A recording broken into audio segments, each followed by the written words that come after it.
Welcome করছি MD সায়েন্সা YouTube channel থেকে। আজকে আমরা কথা বলবো ভারত বনাম ইংল্যান্ডের তৃতীয় টেস্ট সিরিজ নিয়ে। যারা কোহলি কি করলো, এটা মাঠে একটা ছোটোখাটো একটা সিনেমা শুরু করে দিল তো নাকি? এরকম ভারতের বোলিংদের দেখে এত ভয় যা কোহলিকে।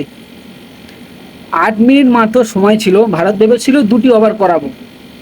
শুভমান গিল ভেবেছিল 2টি ওভার হয়ে যাবে, অনায়াসে 2টি ওভার হয়ে যাবে, 8 মিনিটে 2টি ওভার হয়ে যাবে। সে জায়গায় 1টি ওভার খেললো মাত্র যা কোহলি। কত রকম পেরেশানি করলো ভারতীয় টিমকে। জাসপ্রীত বুমরা আসছে, থামিয়ে দিচ্ছে, লেটে ব্যাটিং করতে আসছে, মানে হাতে চোট লেগেছে, বলছে আমার খুব হয়ে গেছে, ফিজিও ডাকছে, এদিকেও করছে, লেট করছে। কত নাটক, কত ড্রামা দেখবো ভাই। জাসপ্রীত বুমরাকে দেখি এত ভয় ইংল্যান্ডের টিমে। ইংল্যান্ড নাকি হাই ফাই ব্যাপার, হাই ফাই ব্যাটিং ইংল্যান্ডের, এত ভয় কেন ভারতীয় টিমের দেখে ভাই? আমি তো বুঝতেই পারলাম না কি। এখানে যদি বিরাট কোহলি থাকতো কালকে কি হতো বলো তো? যদি বিরাট কোহলি থাকতো কালকে রে, তাহলে মাঠে কি হতো বুঝতে পারছো তো কি হতো? তাও শুভমান গিল এগিয়ে গিয়েছিল। ভাই এটা কি হচ্ছে? What is this? এটা কি হচ্ছে? তাও শুভমান গিল অনেক কিছু বলে দিয়েছে বিরাট কোহলিকে, বা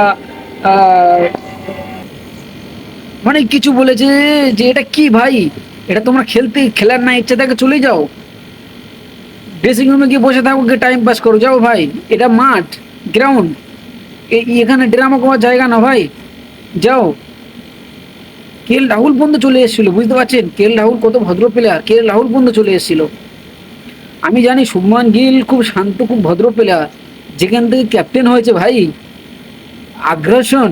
বিরাট Kohli same same, same to same ভাই। এটা কি হচ্ছে? আমার খুবই মজা লাগছিল যখন শুভমান গিল যা কোহলিকে গিয়ে বলছিল, কিছু কথা বলছিল। ভাই এটা কি হচ্ছে ভাই? তোমরা কি ড্রামা শুরু করেছো? তোমাদের মাঠ বলে তোমরা যা খুশি তাই করবে? এটা কি ভাই? বুঝতেই পারছি না তো। যাই হোক, খেলা নিয়ে একটু আলোচনা করা যাক। ইংল্যান্ড করেছে 387 এবং ইন্ডিয়া করেছে 387। দুটি টিম এখন মিডিল পয়েন্টে, 50% 50%। কোনো দল এখন মানে জেতার মুখে যায়নি, বা কোনো দল এখন হারার মুখে আসেনি। 50% 50% আছে। ইংল্যান্ড পারলেও এখান থেকে জিততে পারে, ভারত চাইলেও এখান থেকে জিততে পারে। ভারতের একটা খুবই ভালো জায়গায় আছে, এবং দুর্দান্ত যে একটা মোমেন্ট ছিল কালকের রাত্রে, যে এক ওভার যে যে মোমেন্টে বল করছিল ভারতীয় দল, ওই মোমেন্টটাতে যদি ধরে রাখে, চতুর্থ দিনের প্রথমে যদি ওই মোমেন্টটা যদি ভারতীয় দল ধরে রাখে, কিন্তু ভারতীয় দলের জন্য খুবই একটা সুবিধাজনক কাজ হবে, সুবিধা হবে, খুবই সুবিধা হবে। কারণ ওই মোমেন্টামটাই দরকার, অসাধারণ মোমেন্টাম ছিল। আর এক ওভার যদি বল করা যেত, আমার মনে হয় একটা উইকেট চলে আসতো ভারতীয় দলের। এবং দুটি দল কিন্তু দুর্দান্ত খেলছে, খুবই হাড্ডাহাড্ডি খেলা চলছে। আর মাত্র দুটি ইনিংস বাকি, ইন্ডিয়ার একটি ইনিংস এবং ইংল্যান্ডের একটা ইনিংস।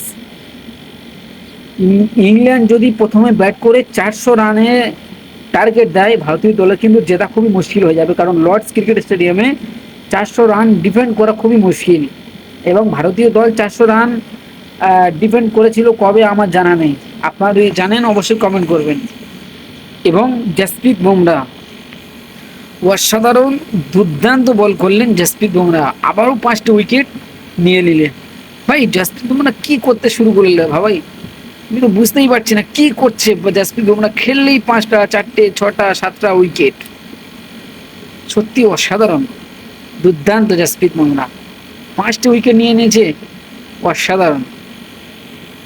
আপনার কি মনে হয় ভাই, ইংল্যান্ড জিতবে নাকি ভারত জিতবে? আমার তো মনে হচ্ছে যে ভারত এই ম্যাচটি অনায়াসে জিতবে। কারণ ভারত যে মোমেন্টামে আছে, যে বলার মোহাম্মদ সিরাজ এবং জাসপ্রীত বুমরা, আকাশদীপ যেরকম ফর্মে আছে, মনে হচ্ছে তো 200 রানে গুড়িয়ে দেবে ইংল্যান্ডকে। যে ইংল্যান্ড যে ভয়ে ভয়ে ব্যাট করছিল কালকে রাত্রে, আমি দেখছিলাম যে জাসপ্রীত বুমরার কাছে যেন যা কোহলি কাঁপাকাঁপি শুরু করে দিয়েছে। ভাই এটা কি হচ্ছে? জাসপ্রীত বুমরা দুর্দান্ত, অসাধারণ বোলিং।